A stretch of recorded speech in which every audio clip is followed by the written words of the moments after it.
I would say, first of all, what's really interesting that you're beginning to see is this revival of what I call 1980s hair. So I don't know if you've seen already on the catwalks for autumn, winter, already you're beginning to see, so if you saw things like Marc Jacobs come through, what you're seeing is these kind of really classic 1970s, 1980s shapes being redone. So things like the classic Sassoon, Firefly, the wedge are really kind of the haircuts of the moment, which is really, really interesting. And what you're also seeing is these are combined with really strong, what I call primary colors. So therefore blues with pinks. So again, these kind of really pastel tones have really kind of grown and really are kind of maturing. So they're becoming more developed in the market. I think the other trend, what I call this gamine hair. Gamine hair is this kind of very boyish, cut quite short, with kind of feathery fringe. And again, some of them are coloring it with really strong colors. So again, I think color is a really prominent arena. So it's, whereas before you might have just had a haircut, now what you're seeing is cut and color together in combination is the kind of current new trend to go for. And then in complete contrast, what we're also seeing is this kind of very glamour long hair. But in that arena, it's all about health. So what you're seeing is if you've got long hair, it's about real shine, high shine. So it's really about quality hair. I would call it damaging the hair.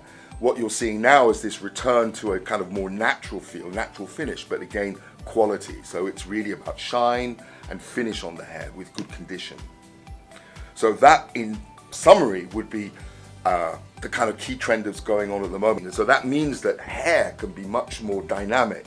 But I think predominantly what you're seeing is this kind of more haircut shapes influenced by the 70s. Also, what you're then seeing is this kind of quality definition.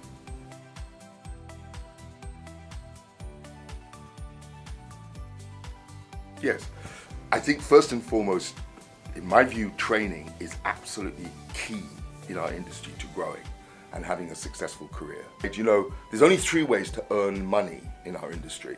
First of all, it's do more clients, and that means you've got to learn to cut more efficiently or color more efficiently, so cut faster. Second step, raise your price. And raising your price means either I'm more creative or I'm more specialist. So in other words, it's about enhancing your image. If I've got a better image, I can charge more. And the third way is to sell more.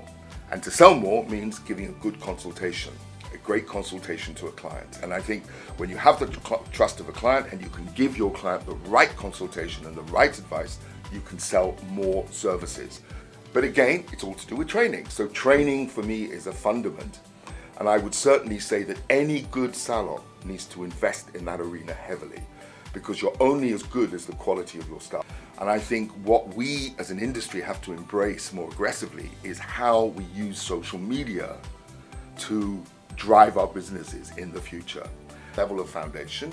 They then need to have ongoing training, so you need to always keep yourself up to date with the latest trends, what is going on in hair.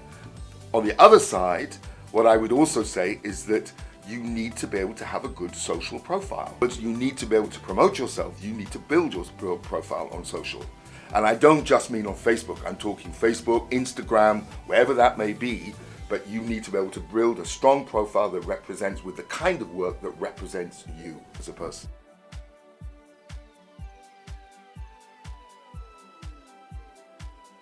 I think there's 2 areas which have really grown and are developing fast. First of all is the classic barber shop. I think men are now beauty conscious. Men are becoming much more self-aware. So the male market is exploding. Secondly, it's being marketed in some areas extremely well. As I saw a salon in Brazil where they not only offer whiskies, different whiskies to taste, but they also provide cigars. So you can go in, you can have your whiskey and your cigar, and you can have your shave, and you can have your hair done at the same time. Brilliant. I mean, it's amazing. And it's very clever business models, but incredibly successful. And again, what they do is they provide all the quality services that have gone. So shaving, wet shaving, they provide, moustache, beard trimming, everything is done extremely, extremely well. The second area I think we need to be aware of, and I refer back to this idea of social media. I refer to one particular business model that I saw where this person has a salon and operates like a franchise. And what they do in the salon is they train you in both areas. They train you in hairdressing or coloring, but in parallel, you're trained how to do social media. And what they do very cleverly is that as you grow in number of followers, so your price goes up. So they actually regulate your price by the number of followers. And what they encourage is that the salon is designed around social media. So with these low mirrors that are designed to actually encourage people to take selfies or to do social.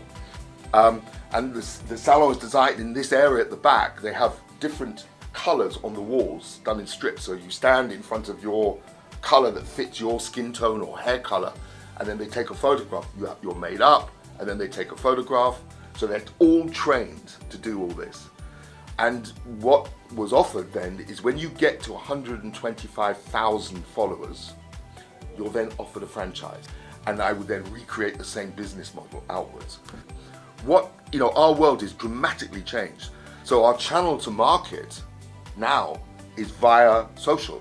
We are talking to our audiences via social. And this is the art, and this is the future. This is the way salon business is.